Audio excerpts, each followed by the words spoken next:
C'est bizarre parce que d'habitude j'aime pas trop faire le ménage. Mais quand un petit ami ou une pote à moi vient à la maison, ça va tout seul. J'arrive dans 10 minutes.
Allô?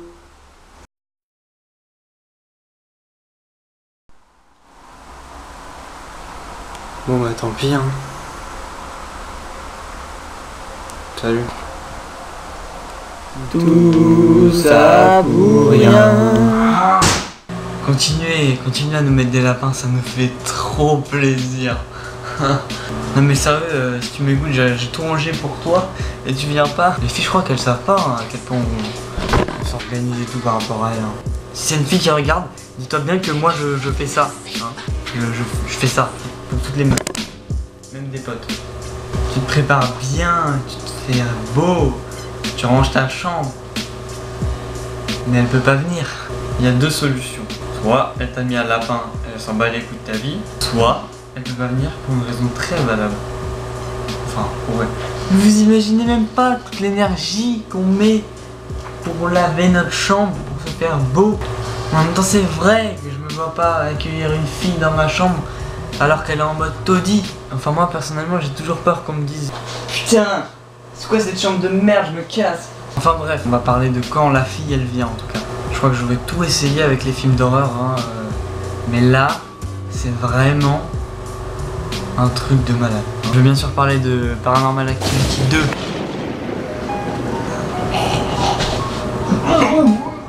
Tuez-moi! Tuez-moi! Jamais je n'ai vu un film aussi ennuyant. Mais comment vous faites pour avoir peur devant ce film? Oui, je parle de vous les meufs, oui, vous là, vous. Tout fait, j'ai essayé de me mettre dans le contexte, je me suis mis à la place du mec, j'ai essayé d'avoir peur et tout, mais c'est n'importe quoi. Allez, la suite en image. Et le film il se déroule à Miami ou je ne sais quoi, c'est pas important la vie. Donc on est dans une grande maison où il y a une famille de 5 personnes. Le concept du film il est repris dans le 2 hein, puisque dans le 1 le concept était de placer des caméras dans la maison. Là c'est exactement la même chose. Le 3/4 du film ils racontent leur vie. Wesh, wesh, petite, bien ou bien? C'est quand même formidable. On s'attend tous à avoir des trucs. Ils nous montrent nuit 1, nuit 2, nuit 3, nuit 4, nuit 5, nuit 6. Pendant 11 nuits il s'est rien passé et ils nous le montrent. Ils font des plans sur la piscine, ils font des plans sur la salle à manger, ils font des plans sur l'entrée, mais il se passe rien. Il se passe rien. Le seul endroit où il se passe quelque chose à la fin, c'est dans la salle à manger où il y a une casserole qui tombe.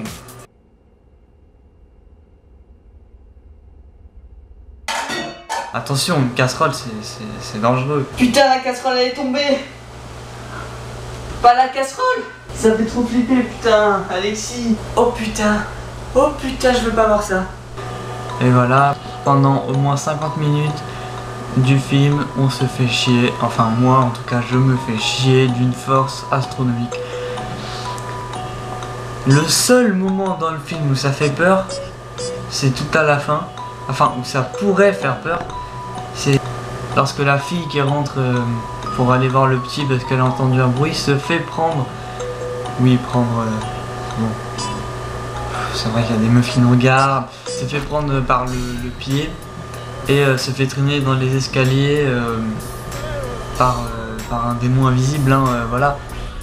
Et on peut voir que les réalisateurs se sont vraiment fait chier parce qu'on voit les minutes qui défilent pour montrer à quel point il faut vraiment venir chercher la scène pour avoir peur. Et c'est vraiment... Mais Paranormal Activity 2, c'est 1000 fois moins bien que le 1.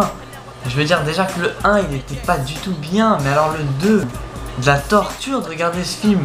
Je me suis demandé si en fait le film d'horreur était là pour qu'on se fasse chier à en mourir. Et pendant tout le film c'est vraiment une vraie torture, hein. On se fait vraiment chier. C'est hallucinant. Tout le film c'est de la torture. C'est bouleversant de se dire que il parle. Bref, choisissez bien votre film d'horreur avant d'aller le voir avec votre copine ou une pote. Parce que voilà les conséquences, hein. Après certaines filles vont se ramener chez toi avec un style pareil, hein, c'est-à-dire le style tu te fais chier pendant toute la durée de la vidéo, du film pardon. Donc vous avez The Reef, hein, The Reef qui est un très bon film pour se faire chier bien sûr. Donc vous la mettez devant, elle flippe, hein, comme toutes les meufs.